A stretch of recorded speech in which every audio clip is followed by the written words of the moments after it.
A 20-year-old single Moroccan girl suffering from pregnancy denial faces the tough local laws on sex outside of marriage when she suddenly gives birth in Sofia, the feature debut from Morocco-born, Belgium-educated Mariam Benambarak.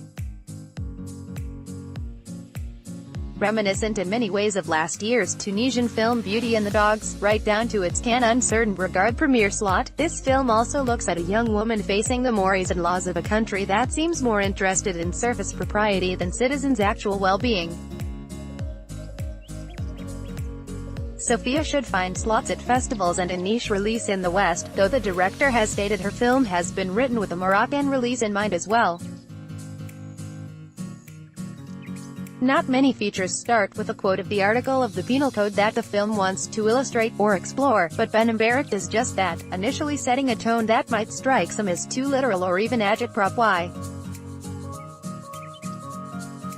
But the enforced naturalism of the Casablanca set story that follows quickly alleviates these concerns as audiences are introduced to the titular heroine, Sofia, newcomer Maha Lemi. Good.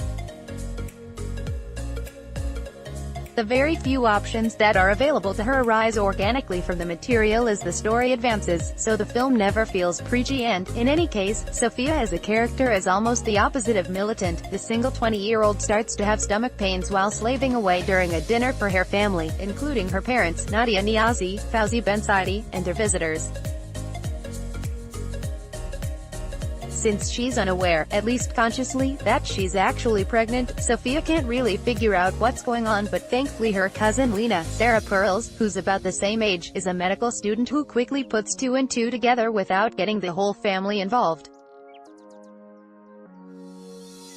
Since sex outside of marriage is a crime in Morocco, punishable by up to a year in prison, no hospital wants to accept a woman about to give birth without the presence or at least the papers of the father, which Sofia can't provide.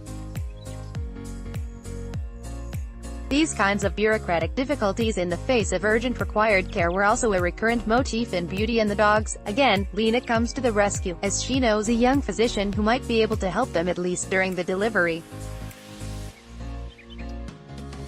It is clear, however, that the father's identity can't remain a mystery forever since otherwise the baby won't be able to be acknowledged, and Lena goads Sofia into going to visit him at the home of his parents, where he still lives, in a neighborhood of Casablanca that's not as chic as the more central location of Sofia's family. The poor soul in question is called Omar Hamza Kafif, and the fact that he's suddenly a parent is as much a surprise for him as it was for Sofia.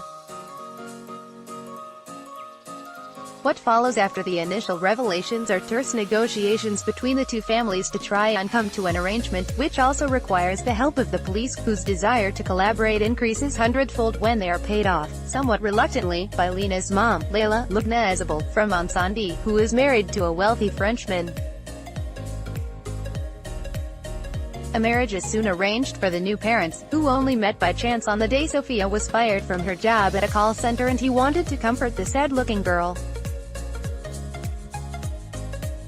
Benambarak also wrote the screenplay, and what gradually becomes clear is that, despite its title, Sofia, a name linked to wisdom and purity, is not a character study so much as a portrait of a society in which equality seems to be an entirely alien concept. Of course, there are the differences between men and women, though the situation is more complex than a simple power dynamic where men are always dominant, as suggested by the writer-director's fascinating treatment of Omar's character. What's at least, and perhaps even more, important is class, with the fact that Omar is from a much more modest background only the most obvious difference.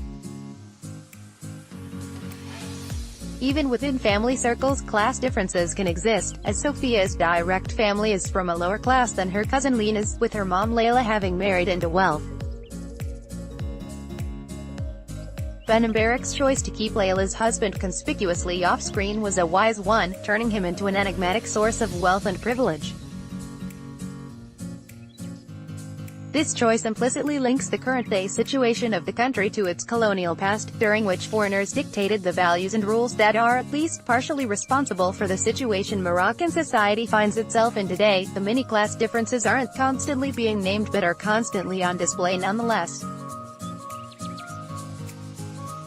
Sofia wears traditional Moroccan garb while Lena wears tight black jeans and trendy Ankara sweaters, for example, while Lena also switches more often from Arabic to French than her cousin does. The locations are also very telling, from the rundown, scrappy living quarters of Omar's family to the decent downtown home of Sofia and her parents and the exceptional, contemporary villa that belongs to Lena's family and on whose seaside terrace a narrative bombshell explodes about an hour in. The revelation isn't meant to add a twist for drama's sake, but rather to sharpen the viewer's sense of how much more important honor and appearances are than even the truth, and to what extent all layers of Moroccan society either agree with it or recognize the importance of going along with the idea, however begrudgingly. If most of the individual characters finally fade somewhat into the background, the director's portrait of a country's complex relationship to its own values, laws, and taboos finally lingers. Production companies: Curiosa Films vs. Production cast: Maha Lemi, Lubna Ezebel, Sarah Pearls, Fauzi Ben Saidi, Hamza